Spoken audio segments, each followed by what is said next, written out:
Hey guys, as you know, it is Hispanic American Heritage Month, in the United States of America. And today we're going to honor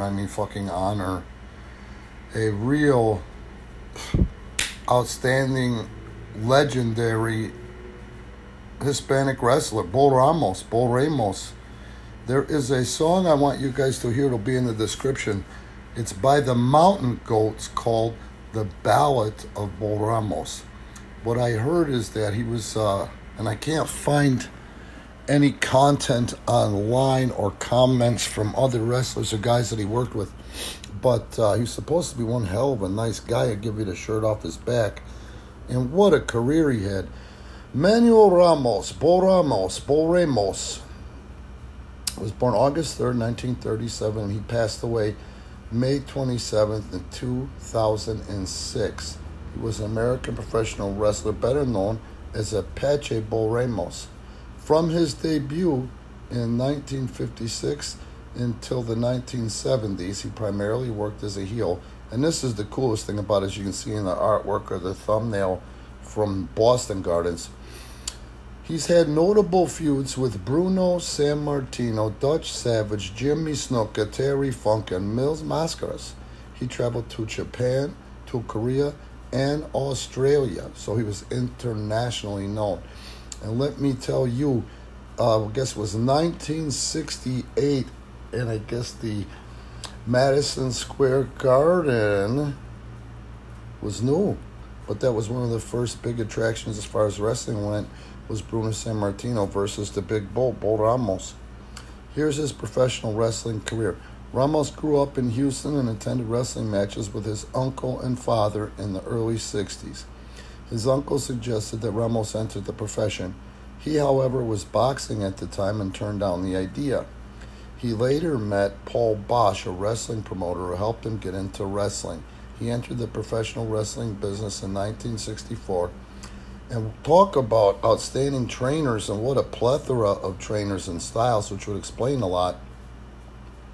He was trained by Danny McShane, Cyclone Anaya, and David Weinstein. In Los Angeles, he feuded with Mil Mascaras. And let me tell you, before we go any further, that's when I first happened upon Ramos. Let me think here. I was in the 7th grade, and for some reason, and it was never listed, you couldn't get your TV guide listings for our UHF channels, particularly then channels 44 in Chicago and channel 26. One day I was channel surfing, and don't forget, guys, that didn't take much. We only had 4 or 5 channels. There was no cable. And I happened upon wrestling coming from Los Angeles, from the Olympic Auditorium. And that's when I first saw Ramos. And just to tell you some of the things at the time, there was a young Roddy Piper on that TV. You know, he looked like he was 17. I bet you Roddy was probably 19 or 20. That's when I first got exposed to the Guerreros as well. But the standout, and when I was watching, he was the babyface at the time, was Ramos. He had that undeniable it factor, and he could work. I even remember then, as a kid fan, loving the fact that he could work with anybody. But anyway, from the Olympic Auditorium in Los Angeles, he feuded with Mil Mascaras, and that culminated in a hair versus hair match, which Ramos lost, causing him to leave, or to have his head shaved. He later had a short run in WWF, and this was for Vince Sr., managed by Colonel Homer Odell, as an opponent to champion Bruno Sammartino. Sammartino defeated Ramos by submission in defense of the title in the first show held at the new Madison Square Garden in '68. Yeah, I was right. That was the first show. Oh, let me tell you this, too. Talk about a feather in your cap. Bruno worked with who he wanted to work with. That's how over he was. Whoever he figured was good enough, safe enough, and he could draw money with. And that's the classification that Big Bull Ramos, was held in, man. He became a popular hero in Oregon after breaking Moondog Lonnie Main's arm, causing the bone to stick out of the skin. In the same territory, Ramos won tag team gold with Jesse the Body Ventura. And isn't that funny? Up there ahead of it, it says that, or prior to this, it says that he retired in 70-something, but he didn't. He wrestled until the 80s, and here's the other thing I remember keeping in touch or keeping a pulse on Bull Ramos. He was a guy that respected the business so much that he hung around longer than he should have. A lot of fans would have said, or a lot of smarks or critics would have said. But the thing is, he was passing the torch. Go on YouTube and search, fuck it, I'll put the link in the description, where he wrestled Dos Caras, trying to get Dos Caras over in the Houston territory for Paul Bosch.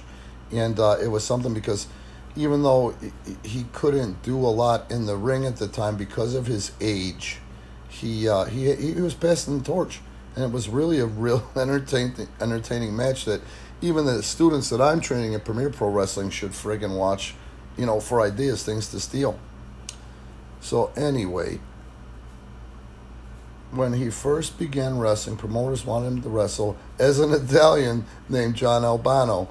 But Ramos rejected the idea. That's so funny. They wanted Italians to be Indians, and they wanted this proud Mexican man to be an Italian,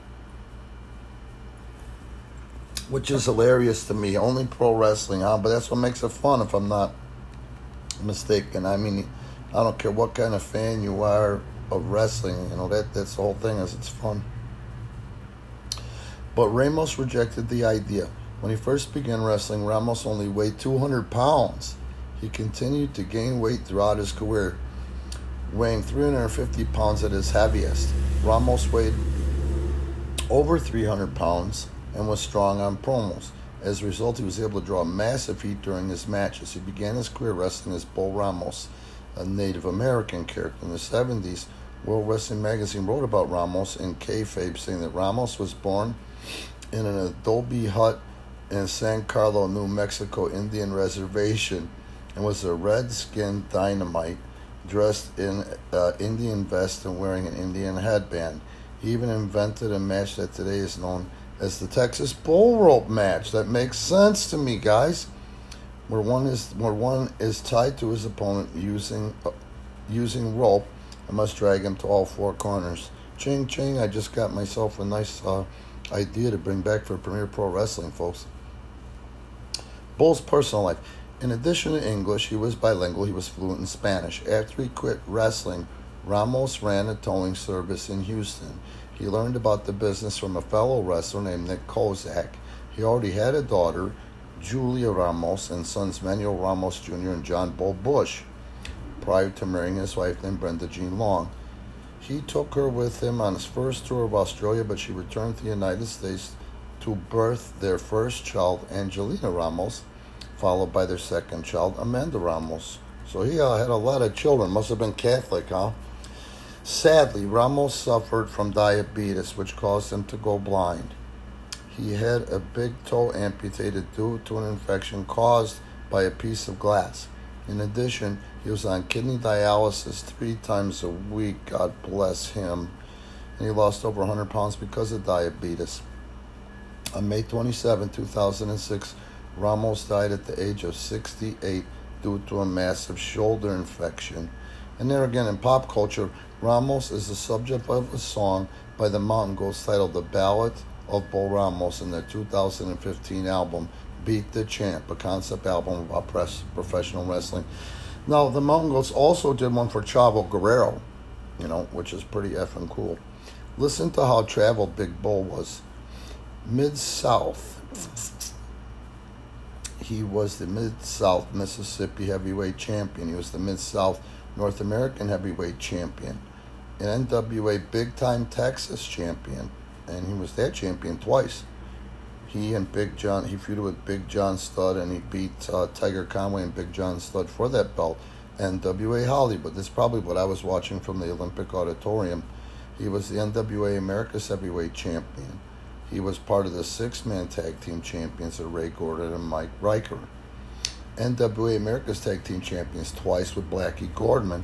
Now, Blackie Gordman was really over in Los Angeles, other territories, but I remember watching it from the Olympic Auditorium.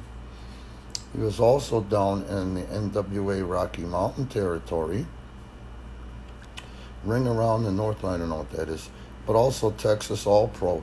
And then, like I said before, he was the TAP heavyweight champion once. He was also the world Championship Wrestling Australia Brass Knuckles champion, man.